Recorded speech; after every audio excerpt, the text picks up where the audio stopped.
warahmatullahi wabarakatuh. Perkenalkan, nama saya Zara Foranika dengan NIM 235311169. Nah, baiklah, di video kali ini saya akan membahas tentang peran media sosial dalam pendidikan Islam bagi Gen Z. Nah, topik ini sangat dekat dengan kehidupan kita sehari-hari karena hampir semua aktivitas kita sekarang tidak lepas dari media sosial. Nah, latar belakangnya itu di era digital saat ini, media sosial seperti Instagram, TikTok, dan YouTube sudah menjadi bagian dari kehidupan generasi Z.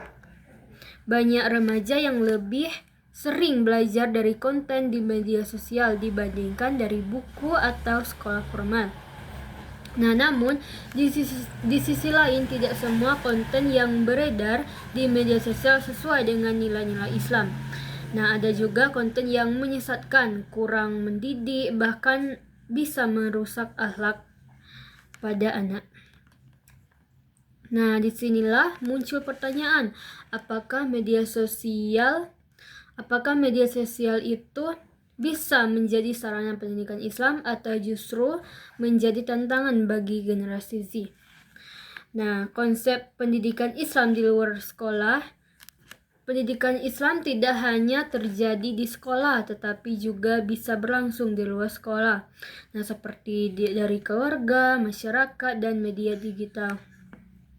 Nah, dalam konsep pendidikan Islam, belajar bisa dilakukan di mana saja dan kapan saja, selama mengandung nilai kebaikan seperti menanam akhlak yang baik, meningkatkan keimanan, dan memperluas ilmu pengetahuan. Nah, media sosial juga termasuk dalam lingkungan pendidikan non-formal. Nah, yang saat ini memiliki pengaruh besar terhadap pembentukan karakter generasi muda. Nah, terus selanjutnya analisis fenomena dan contoh nyata. Nah, saat ini banyak konten dakwah yang tersebar di media sosial seperti video ceramah singkat, konten motivasi Islami, tutorial ibadah seperti cara berwudu dan sholat. Nah, contohnya banyak konten kreator yang membagikan konten tentang keutamaan sholat, kisah Nabi, atau tips menjadi pribadi yang lebih baik. Nah, namun ada juga fenomena yang negatif seperti penyebaran informasi agama yang tidak jelas sumbernya dan konten hiburan berlebihan yang melalaikan, bahkan perdebatan agama yang tidak sehat di kolom komentar. Nah, ini menunjukkan bahwa media sosial memiliki dua sisi yang harus disikapi dengan baik. Nah, selanjutnya dampak positif dan negatif.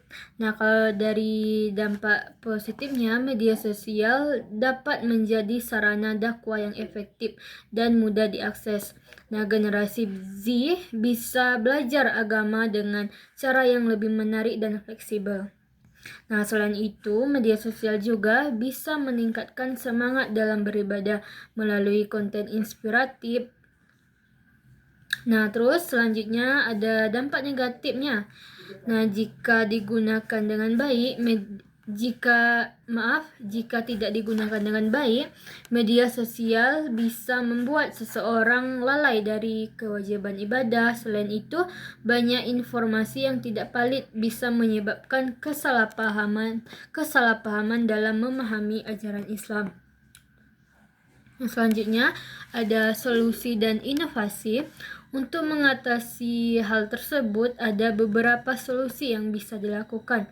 Yang pertama itu generasi Z harus lebih selektif dalam memilih konten yang dikonsumsi. Nah, yang kedua, perlu adanya bimbingan dari orang tua dan guru dalam menggunakan media sosial.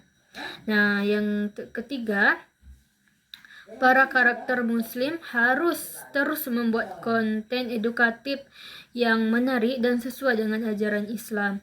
Nah, inovasi yang bisa dilakukan adalah mengembangkan konten dakwah yang kreatif seperti video animasi Islami, podcast keislaman, dan konten edukasi berbasis storytelling.